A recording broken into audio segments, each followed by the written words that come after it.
Hello, beautiful people. We have to do a Happy New Year first show of 2025.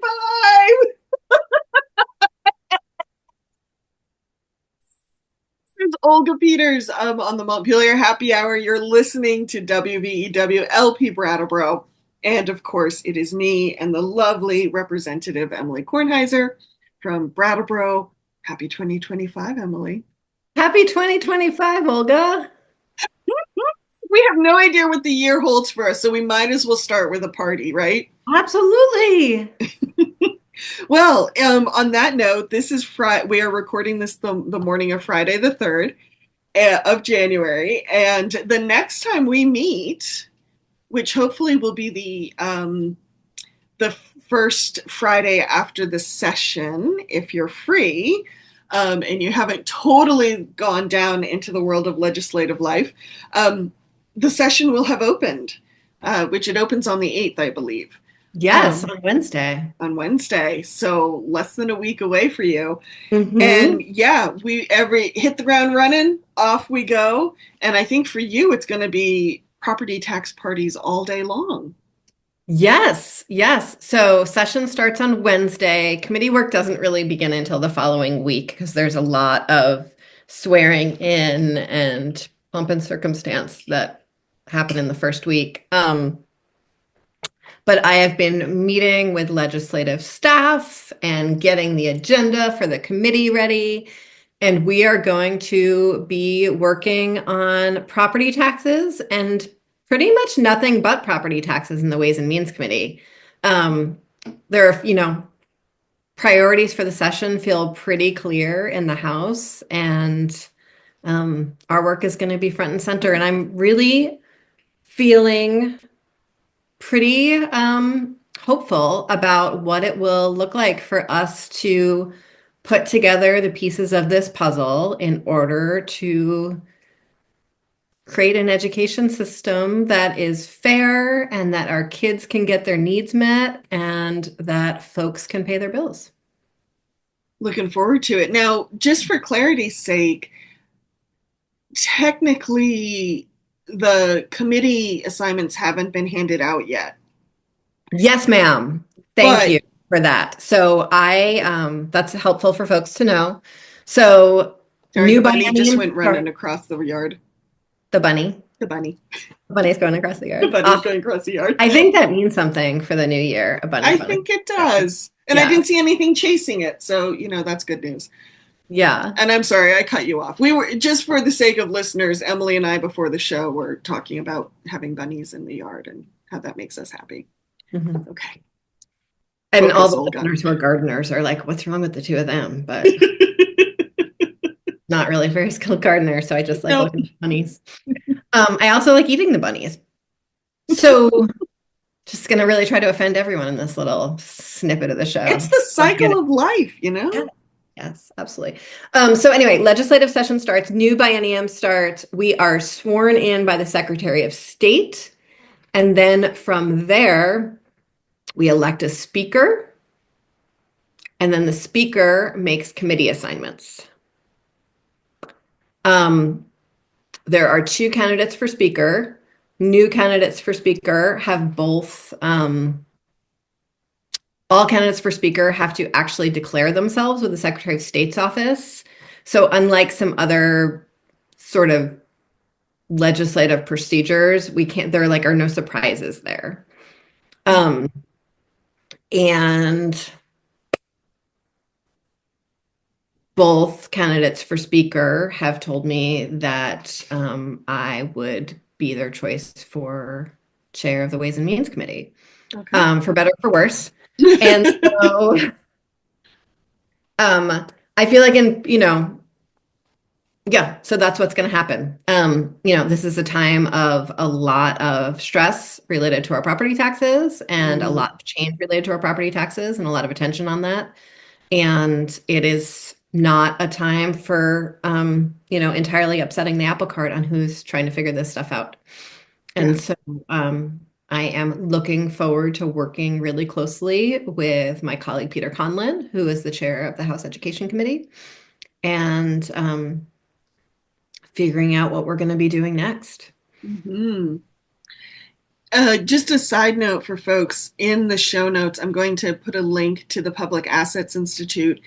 They've done a couple videos on places where they feel there can be some property tax relief and some restructuring of the education funding system.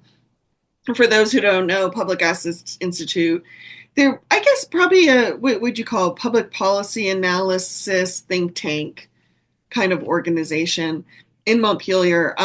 But the reason I'm linking into the show notes is not so much whether folks should agree or disagree with their three-part plan for property taxes. It's more that Stephanie Yu, the executive director, does a really good history on ed taxes and sort of how we got here and how our system breaks down.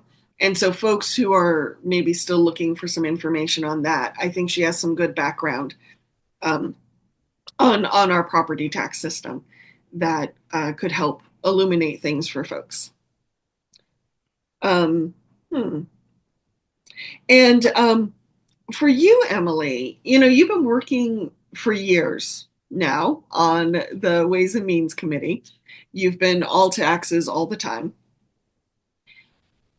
What what was your belief or your thoughts about what taxes should do and how they should operate when you started this work? And have those thoughts changed? Have your goals around taxes changed? Have your philosophy around taxes changed? Ultimately, I guess, what are you hoping to achieve with your work this session? Thanks, Olga. So when I first ran for office, this is going to be my seventh year that we're starting, and so my fourth biennium. Um, and we've been doing the show all that time, so Yeah, definitely like, opportunities to trace the evolution of the thinking in the deep archives of the show. the Wayback But Machine. when I look back, my first committee request and my first committee assignment was on the Commerce Committee. And I was interested in that because I wanted to make sure that our economy was robust enough to meet the needs of the folks who live here. And some of that is wages, yes, and we've talked about that extensively on the show. But it's also that the economy is robust enough to raise sufficient revenue to meet the needs of the state. Mhm.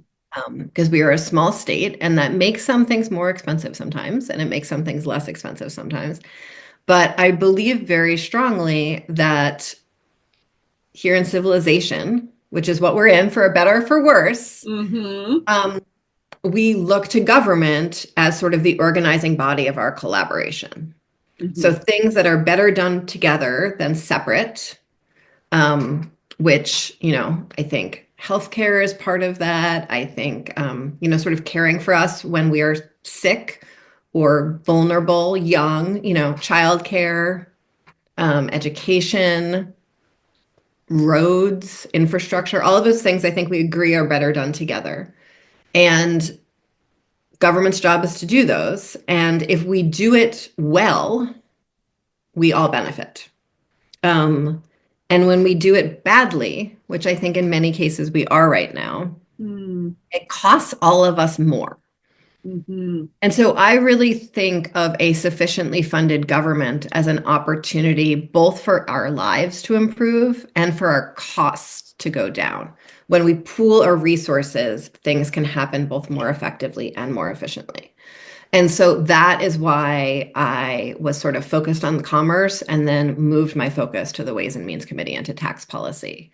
I think the greatest problem of our time is income inequality. Mm. Um, and I think that's a problem because it means that there's such a wide range of the quality of life that Vermonters have and Yeah. how hard their lives are. And I think government can do a lot to fix that. And that very much includes the middle class. I think one of the reasons that property taxes are so incredibly challenging right now for folks is that we have done a lot of work in Vermont to create very progressive tax policy compared to many other states. Still like nothing on the international scale, but still very sort of um, we've done a good job in relation to sort of some other states. But in doing that, we've sort of reduced a lot of the pressure of taxes and made taxes a lot more fair for folks who are really like at the very bottom of the economic um, scale reality. Um, and that's huge, and that's really important, and that's sort of a key tenet of good tax policy.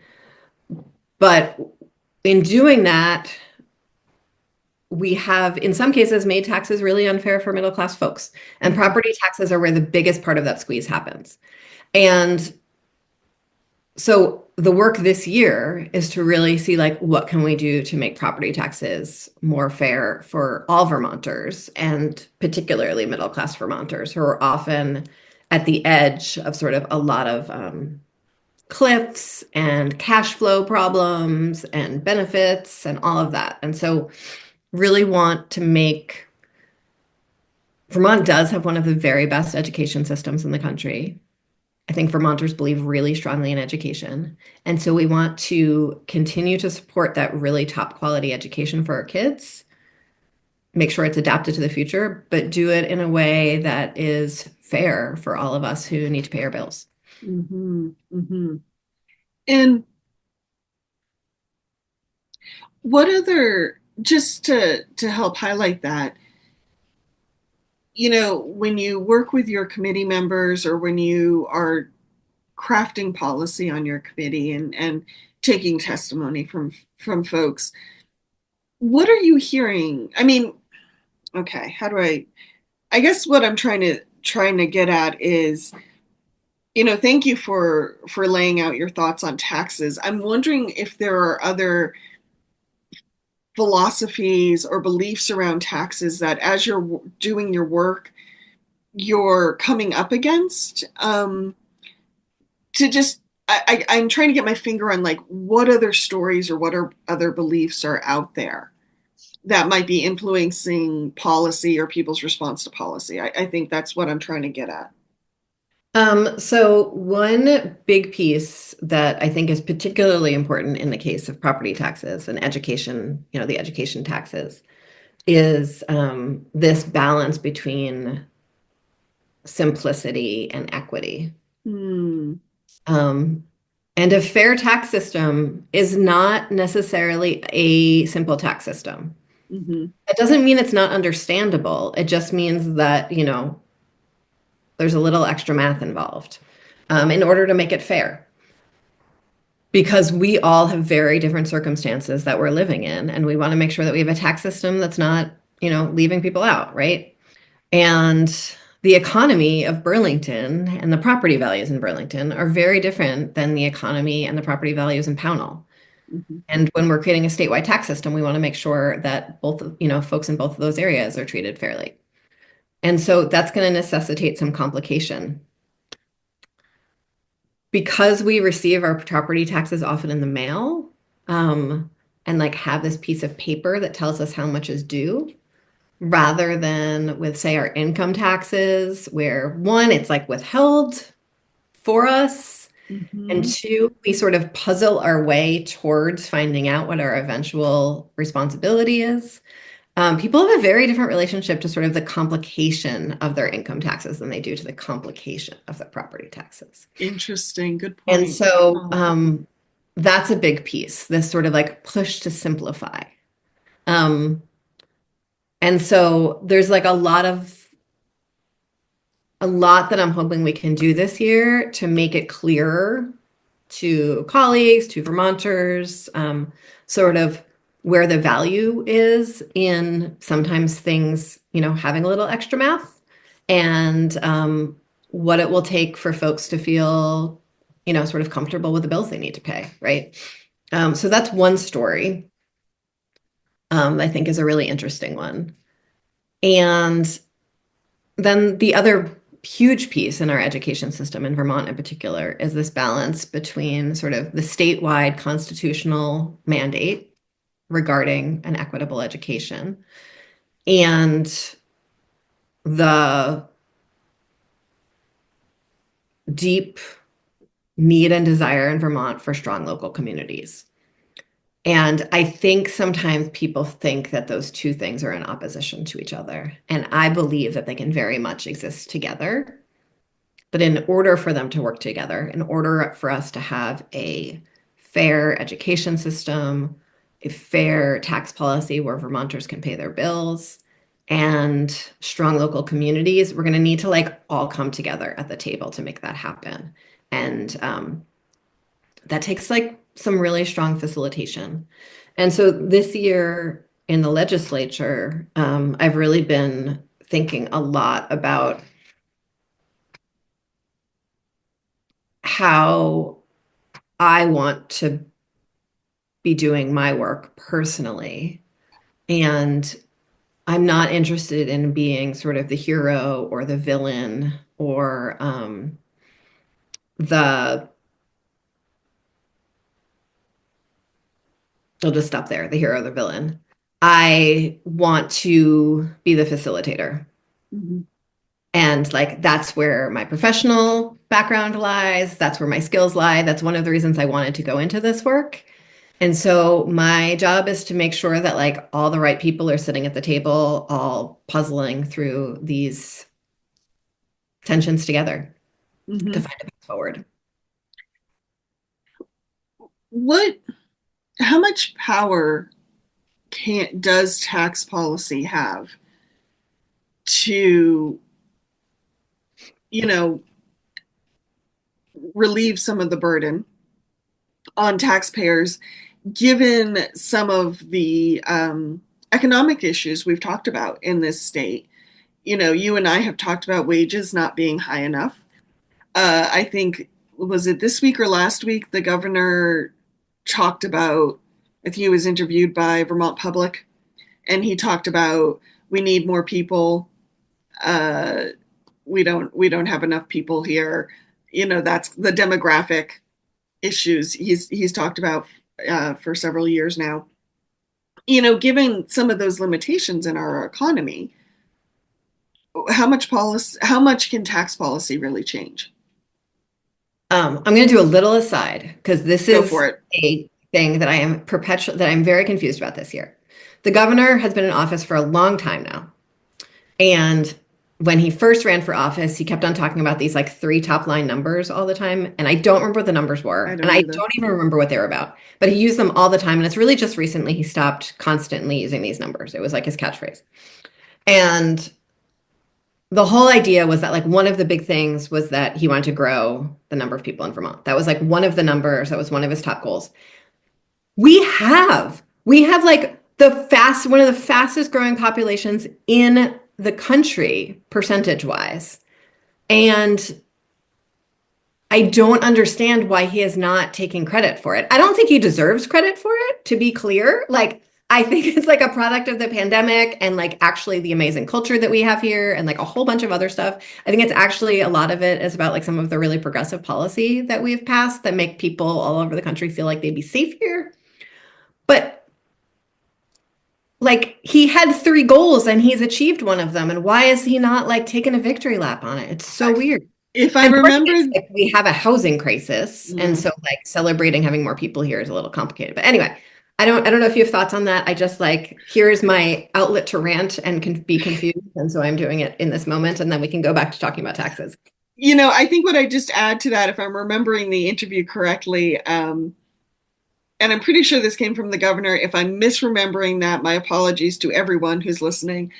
Is part of what he had a caveat of, sure, people have moved here, but they tend to be on the older end of the spectrum. They're bringing their money with them. They've retired. We've lost the families and the middle class. And It's like not even true though. Like if you okay. like, I haven't looked at our demographic numbers lately, yeah. so I'm not the best person to weigh in on that So part. like the But whole thing, it's just totally wild. Like take credit, buddy. You like the thing happened that you wanted.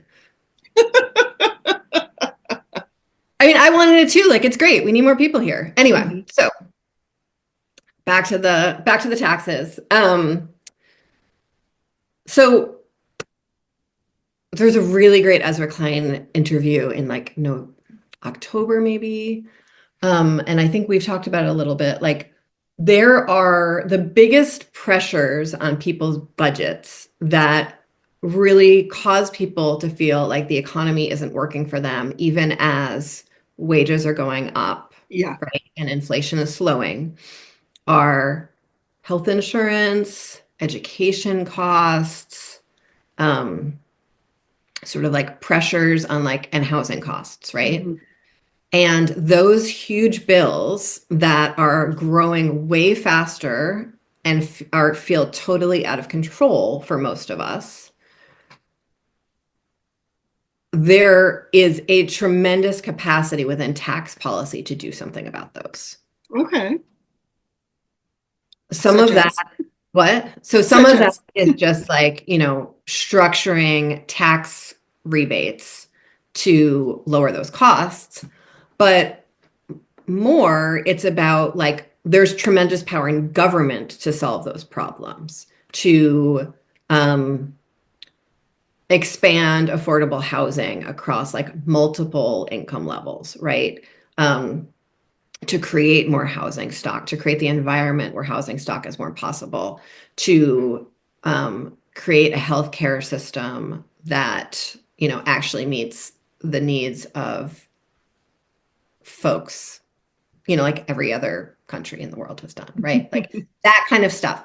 So there's like tremendous power in tax policy to do those things.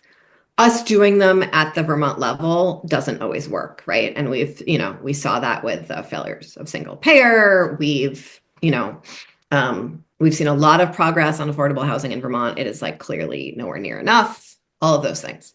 So there's sort of like that piece of where tax policy can make a difference. I think what's hard is that, like, in the face of all of those pressures and what feels like a lack of control, people see a big bill from their taxes and feel like that's the place where government is messing with their household budgets, right? Hmm. Even if it's not the biggest bill every month, even if it's like the 10th biggest bill every month, um, it's a place where people can like sort of see that government's interfering in their lives in a way that they don't feel comfortable with, Hmm. rather than seeing, the fact that like when there are potholes in the roads, it costs more to replace your tires, right? And like that unexpected expense of like tires is the worst.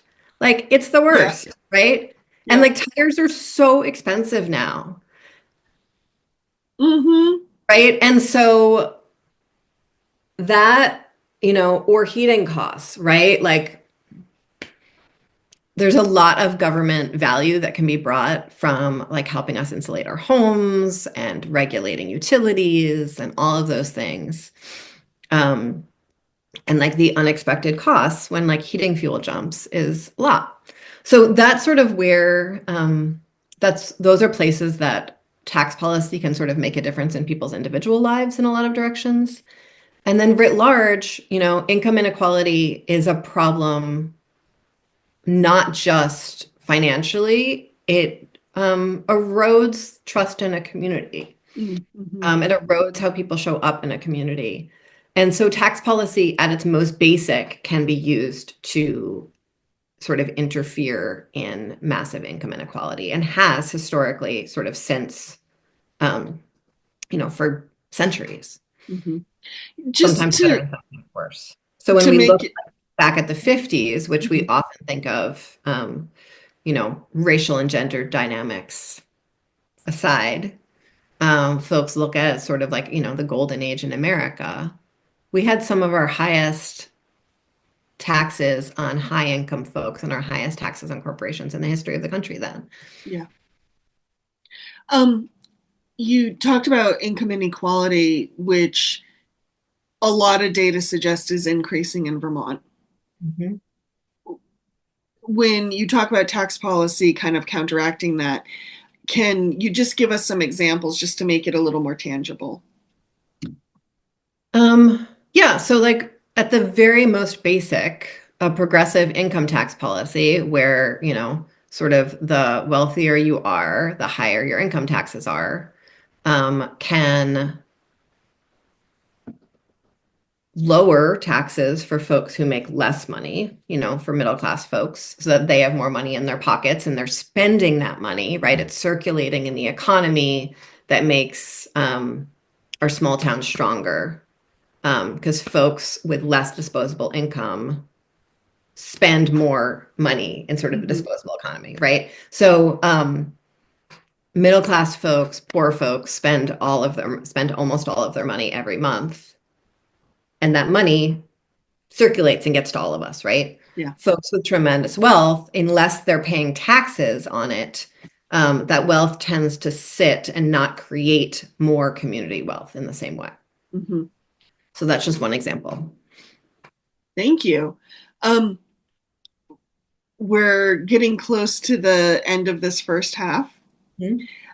Are there any policies or new legislation around taxes that you're anticipating submitting or that will go up on the wall or anything left over? No, the last biennium, things have to start over again. Sorry. So, other than I have a sort of a like whole package of property tax changes that likely we're going to be looking at that we could talk about maybe in the second half. But the only other sort of piece of big tax policy that's unrelated to education and unrelated to property taxes is that likely the Tax Cuts and Jobs Act, the federal one, is going to expire. Mm, And so that has some implications for how we link up with federal taxes. okay. So our Vermont state tax code has places where it's aligned with the federal tax code. And we sort of reaffirm that every single year. And so there will be some decisions that we'll need to make in the context of the Tax Cuts and Jobs Act expiring. Okay. Interesting. Well, stay tuned, folks. Emily and I will be right back after the break. We're going to hear from some underwriters here on WVEW LP Brattleboro. So don't go anywhere. Welcome back to the second half of the Montpelier Happy Hour here on WVEW LP Brattleboro. I'm your host, Olga Peters, and I'm speaking with Representative Emilie Kornheiser, who is the regular contributor for this show. She's down in Brattleboro getting ready to head up to Montpelier next week. And we've been talking about tax policy because, one, it's Emily's bailiwick, and two, it is a massive discussion in Vermont, not just now, but it kind of seems perennial in Vermont, the conversation around taxes. So, quickly, I want to thank BCTV for taking the video version of the show, sharing it with media centers around the state. Emily, what should we remind listeners of? The views and opinions expressed here on the Montpelier Happy Hour are those of the host and the guest, respectively, and not the radio station. Perfect. Or the platforms, or Well, you know what, Olga? Actually, I just read that, all the net neutrality legislation, which has been sort of like actively in courts Mhm. for quite a while now, has been like pretty close to a final decision, and it looks like corporate internet has won. Oh, And so platforms have no liability whatsoever and won't. okay. Not, I sort of purposely skipped that one today because in honor of the court decision that it's not necessarily how I would want it decided, but I am not an attorney, so I'm sure that I'm missing massive pieces of the Yeah, conversation. it goes again under the category of, well, no one asked us. Well, thank you for that update, Emily, on net neutrality. So if you're watching the show on one of the many platforms, I guess you've been warned. I mean, the essential question is like, are internet providers utility providers, and can they Right, be regulated as utilities? And the answer from the court seems to be no. which is interesting. Yeah, it's certainly counterintuitive. Well, it is because I think where my brain is going, rightly or wrongly, is yeah, no, actually, we won't go down that rabbit hole. Show for another day. Show for another day. Exactly. So I want to talk about your package of tax policies that you're looking at, Emily. But before we do, I wanted to touch base on just something for a little bit of fun. As I've been getting ready for the new year, I've been revisiting our initial concept and intention for starting this show, which was to really look at the stories we tell ourselves as a community and how that might influence policy. And I think taxes is like ripe for that. But it made me kind of think about like the stories we tell ourselves and what becomes a dirty word Mhm. when we're talking about things. So for example, when I'm out and about doing my work for Vermont Business Magazine, I so often hear from businesses, well, Vermont's anti-business. So it's like business is a dirty word. Or I think some people think middle class is a dirty word. And or taxes are a dirty word. So I'm curious for you, it doesn't even have to be related to tax policy. What do you think are some of the dirty words that we might be dealing with in 2025 for legislation? Well, I sort of compulsively try not to use the word tax liability. Instead, I talk about tax obligations or tax responsibilities. Um, Ah, I think local control is sort of an interesting dirty word, trigger word, mm-hmm. a word with feelings. Yes. Um, I think this idea that I think the idea that everyone thinks of themselves as middle class is really fascinating. I don't think middle class is a dirty word. I think working class is a dirty word. Hmm. Um, Say more about that, please. I think that everyone wants to think of themselves as middle class, and no one wants everyone wants to sort of feel like they're like everyone else. Um, Mm-hmm. and I think that makes it hard for us to see sort of how the system is working for us or not working for us in a more objective way if we can't sort of place ourselves within that system. I remember, I don't know, like my third year in the legislature or something, seeing this really amazing chart that Joyce Manchester, who recently retired from JFO, made that I will not be able to find for the show notes. So I'm so sorry, listeners. That was really focused on like the benefits trough, we called it, Mm-hmm. related to childcare costs, but had a bunch of other pieces layered into it. And I realized that sort of my personal experience of being like really quite significantly low income and sort of like when my child was born and a toddler, and then sort of like steadily making a little bit more money each year, until I got to probably like, I think at the time that I was looking at that chart, I was probably at like the median or average income in Vermont, which used to be closer together than they are now. Mm-hmm. And I had like almost the same felt experience of my budget across like what was a growth of maybe like $40,000 a year in not that long a time span because I had been sort of like slowly losing benefits throughout that and not gotten to a place where I actually had any more money in my pocket over like Mm-hmm. that huge span of income growth. Um, and until I saw that chart, I felt like it was my fault. Mm-hmm. Yeah.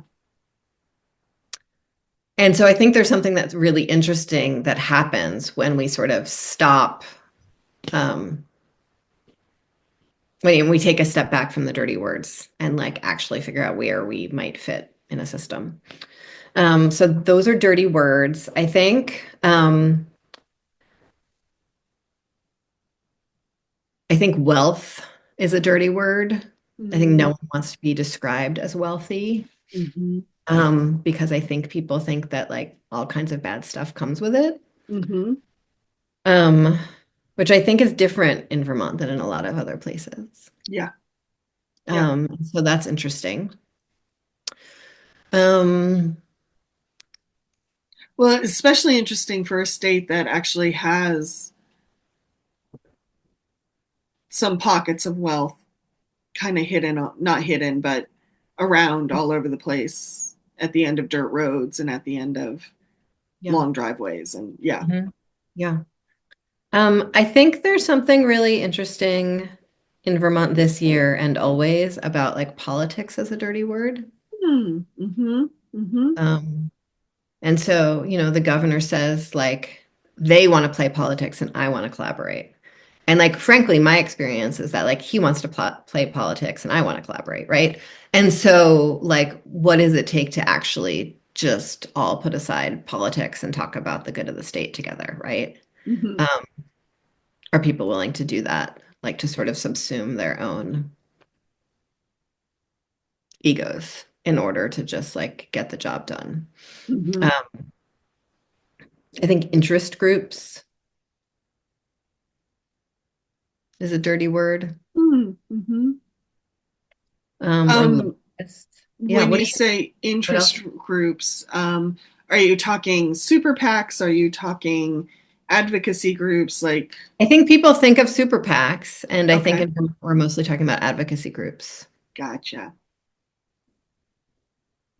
Interesting. Um, yeah. What about you? Do you have any dirty word ideas? Hmm. Well, definitely, like I said, when I'm been interviewing people across the state, it often feels like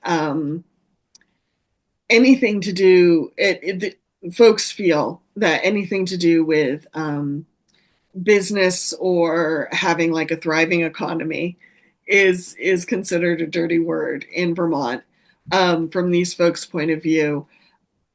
But I would also say, I think for a lot of people, words like regulations, taxes, the workings of government Mhm. are often dirty words. I've been And thinking about that one a lot lately and how, like, in doing that, in making those dirty words, we are not able or willing to improve those things so yeah, that people can actually trust them and they can work. It's like a very self-perpetuating cycle. well, and it's an interesting cycle too, especially in a small town like a small town, a small state like Vermont, where we have actually a lot of input into our government. And so I think sometimes we forget that the government is ours Hmm. and it is how we, for better or for worse, self organize and try to get needs met at a Hmm. community and state level. And I'm not saying it's always done right or done fair or things like that, but it's funny. I think we give away a lot of our control Hmm. when we're like, oh, folks in Montpelier, they're all stupid, they don't know what they're doing. When we forget, like, this is our government and how do we want it to work. uh and I also realize I say that in a world where a lot of people don't have the bandwidth to engage with their government. As an example, I had a little reminder about the Vermont economy yesterday. My plow guy stopped by, and he's doing one flat fee for the winter, Oh. basically. And so I was paying him half the fee, and I'll pay them the rest at the end of the season. But we were talking, and he says, "Well, I'm retired now." And I kind of looked at his truck and I looked at him, and he said, "Well, I'm Vermont retired, meaning I only have like one job now." And that's just been sitting with me about like how we perceive our economy and how I so was many people are like making it work or I was not. just talking to a good friend this weekend about who like works with his body. Um, works in the trades and like what his like planning for his retirement job, like which we're hoping will be at a library, right? Like, Hmm. yeah, planning for the retirement job. Yep. hmm Vermont I'm economy. Yeah. I'm doing that already too. Yeah, it's like, what's my retirement job going to be?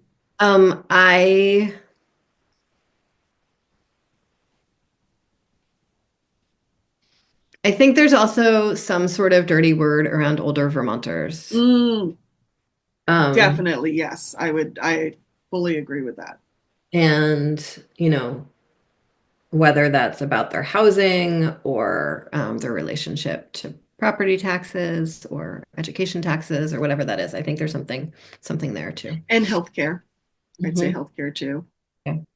Um, definitely. Um, I don't think I have any other dirty words right now, but I think we should clock this over the session and just see if we come up with any others. So fun. I love this game. It's a fun game, right? How do we make democracy fun? Let's look for the dirty words. Um, so let's pivot to your package of property taxes that you're thinking about. So to be clear, like this isn't my package. Okay. I have no package. I am working on I'm working on one like fairly small bill that is the Office of the Taxpayer Advocate that folks might not know existed. But No. it's one person Oh, and lucky them. he got a lot more action this year than he has for a couple of years. Hmm. And so, given that so many more of my colleagues have engaged with his office, I thought it was a good time to just sort of like refresh his charge, Okay. a little bit more time on it and see if it was working for his office and if it was working for folks who are accessing the Office of the Taxpayer Advocate. So that's like the one piece of legislation that like I have ready to go. That's Okay. like something that I am just sort of like clearly taking the lead on. The other work that we're going to be doing on education costs and property taxes is going to be really, it's an all hands on deck, all committee puzzle. And so there is a piece of the work that's going to be done by every committee in the House, really starting like, in the second week of the session, likely. And that feels exciting, when we talk about sort of everyone coming around the table to work on this puzzle. It's nice to know that so many people will like, are going to be brought into it. And Mm-hmm. so there are big pieces of that are about how we teach our kids, how our schools are organized, how our communities are kept strong. That is done by the Education Committee. And there are big pieces of that are tax policy. Some of that is about property value appraisals and how we appraise properties and how different classifications of properties might pay taxes differently. So that is, low income folks or folks with really high value properties or current use, pieces like that. In Hawaii, they have like six different categories of property taxes. Depending on resorts pay one rate, second homes pay another rate, homes pay another rate. So we have a report from the Department of Taxes about all of that we're going to be looking at and developing legislation from. And then how schools get the money they need to teach kids. And that's going to be sort of the other big project that we're working on. We're going to be doing all of that work, both on the Education Committee and on the Ways and Means Committee, really led by the work that the Commission on the Future of Public Education did. Ah, okay. So we have a list that was a brainstorm that happened in those committee rooms in the Commission's work that we're going to be working from. And they issued an interim report on the 15th. It's very much an interim report. It was supposed to be an interim report. It doesn't have findings. It's not like proposals. It's here are some of the dynamics that we have seen so far, and we're going to be working from those dynamics to take our next steps. And so that's how we're drafting the agenda and how we're working through it. Okay, wow. And then the commission is charged with doing like pretty comprehensive community conversations. Hmm. And then we're going to be supplementing that with really asking like every legislator, every House member to be having those conversations in their communities about the dirty words, um, about you know what what it means to have a strong community, what it means to have kids that are being supported to learn, and teachers to teach. Hmm. We've talked about the Commission on the Future of Education and before, but I will link to its page in the show notes again in case anyone wants to revisit the work the commission's doing. And if I remember correctly, the commission's timeline can it. I mean, it's a multi-year process. It's not.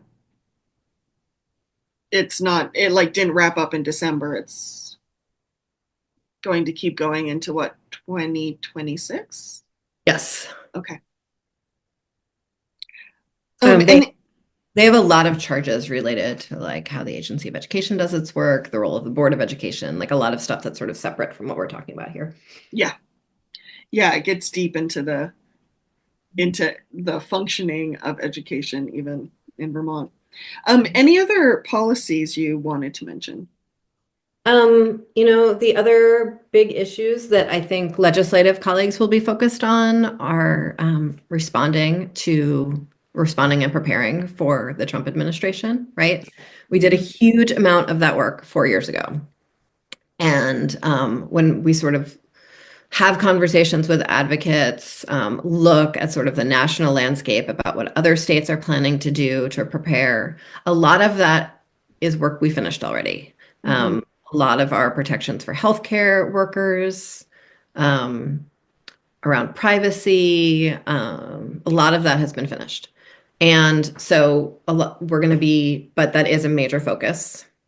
Um, and then, And before you go on, if I remember correctly, one reason it's a major focus is just looking at the places where the state and the federal governments interact Mhm.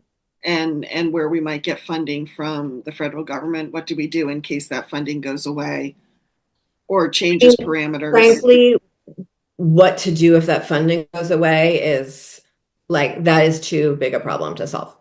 Like if the funding goes away, we're all like a wee bit doomed. Okay. And so I think it's more like, what do we do if the policies change? Or what Okay. can we do if the policies are weaponized against Vermonters, right? That we have some leverage with. And so that will be the work of every committee. Housing, still a big focus. But with divided government, it's going to be harder to solve it. We did a lot of regulatory reform, and we're going to see how that plays out. And then healthcare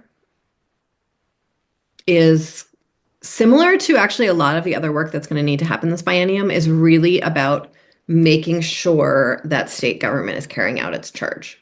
Mm-hmm. So we put legislation into action to really make sure we are moving ahead with a specific model for how we collaborate with the feds and we use our Medicaid dollars. There's a lot of work being done to strengthen our hospital system by the Agency of Human Services. It's really going to be the work of sort of like monitoring and supporting state government that the healthcare committee is going to do this year. And similarly, we've spent all of this ARPA money. There's still ARPA money that needs to be spent. What is it going to look like to keep the focus on that, keep the focus on making sure that sort of government's just doing its job of meeting people's needs, all of our needs. Fantastic. Thank you. Mhm. Mhm. Um, oh, I just had a And question by and all it, of our needs, I don't mean every single need we each have. I mean the needs of all of us, yes. Yeah, regardless. that's a good distinction to make. Um, you know, it's been, I think the last time we talked, we had a little um check-in of, things felt hard and a lot of things will be hard going forward into 2025. And I guess for you, what are you still looking forward to as you enter this legislative session? Because you ran to do the work again, so Mhm. you volunteered for that, for better or worse. So, despite the hardness, what are you still looking forward to? Um, I was remembering why I ran for office in the first place. And a lot of that was, and like, this is not the politician's answer, so maybe I shouldn't say on the radio. I really wanted to work with like the super smart people that work in Montpelier, There are some and super like smart people in learn from Montpelier. them, Yeah. right? And so I'm excited to do that again. Um, I love a puzzle. And so I ran for office again because I knew that we had um, a lot facing us. And this state is an amazing state where we really care about each other, right? Mhm. And so I knew that I was well positioned to be one of the people like sitting around the table, putting the puzzle pieces in place in order to keep our community strong, because this is a state that wants that, right? That will fight for that. And so I'm looking forward to that. It's a really tremendous honor to do this work, as hard as it is. And once during the off session, when I'm like driving to Montpelier and back in a single day for a single meeting, or I'm just like sitting here at my laptop all day trying to like work my paid job and answer constituent stuff and like do all the things all at once, sometimes it's hard to remember that. But when Mhm. I actually like walk into the state house, or walk up to the state house even and like see the dome glowing and feel the history of all the folks that have done this before me, I like really I hold that honor very dearly, and that is something I'm looking forward to again. We have our monthly constituent coffee hour this Saturday, tomorrow Mhm. morning, and that also, I'm looking forward to that. I'm looking forward to sort of like putting on my facilitator hat and asking my neighbors, like, what should we do about this thing? What do you want for our community? Mhm. Thank you, Emily. I know for me, I am looking forward to it sounds geeky. Well, it is geeky. Just more conversations. I am constantly fascinated by how things work and how puzzles fit together and how people perceive, the problems around them, the community around them, what they find important, what inspires them. So I'm looking forward to more conversations in 2025 where I feel very honored that I get to be curious and hear people's perspectives on things. I always feel that is, as a journalist, when people will share their experiences with me or their thoughts on things, that's always feels like an honor to me Hmm. to be able to sit and witness and hear people's experiences. So I am looking forward to that. We should probably let listeners know that unfortunately, with your legislative work, you may have to just pop in sporadically throughout the session. But of course, every time you do, we will enjoy hearing what's happening in Montpelier. Thank you, Olga. Yeah, I cannot sustain the weekly radio show during the session, and I'm looking forward to joining whenever I can. And I'm excited that listeners get to hear a lot more voices other than mine in the coming few months, and so that will be wonderful as well. On that note, Emily, if people want to reach out to you or follow your work, how can they do that? Folks can go to emilykornheiser.org and they will find links to all the different ways to get in touch with me. And as always, the Montpelier Happy Hour is on WVEW LP Brattleboro every Friday at 2, rebroadcasted on Wednesday morning, and wherever you subscribe to your podcasts as well as BCTV. So take care, everyone, and happy 2025. Happy New Year.